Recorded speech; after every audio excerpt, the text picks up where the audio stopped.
అందుబాటులో ఉండండి. లైక్ చేయండి, షేర్ చేయండి, మా ఛానల్కి సబ్స్క్రైబ్ చేయడం మర్చిపోకండి. ఇంట్లో ఒంటరిగా ఉన్నవారు, ముఖ్యంగా మహిళలు అప్రమత్తంగా ఉండాలి. CP Ghouse Alam IPS.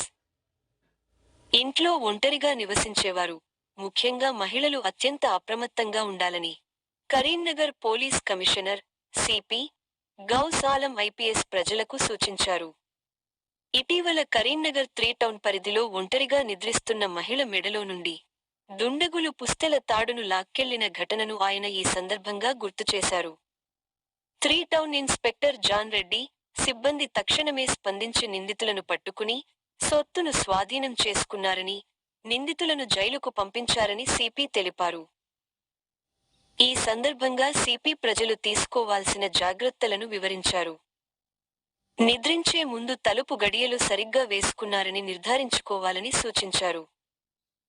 ఊరెళ్లేవారు ఇంట్లోని బంగారు ఆభరణాలు, నగదును బ్యాంకు లాకర్లలో భద్రపరుచుకోవాలని లేదా సురక్షితంగా దాచుకోవాలని, బీరువా తాళాలను వెంట తీసుకెళ్లాలని సూచించారు. ఇంటి ప్రధాన ద్వారానికి సెంట్రల్ లాకింగ్ సిస్టమ్, సీసీ కెమెరాలు ఏర్పాటు చేసుకోవాలని, ఐపీసీసీ కెమెరాల ద్వారా ఇంటి పరిసరాలను మొబైల్లో పరిశీలించుకోవచ్చని తెలిపారు. బయట గేటుకు తాళం వేయకుండా లోపలి నుండి గొళ్ళెం వేసి, ఇంట్లోపల, బయట లైట్లు వేసి ఉంచాలని సూచించారు.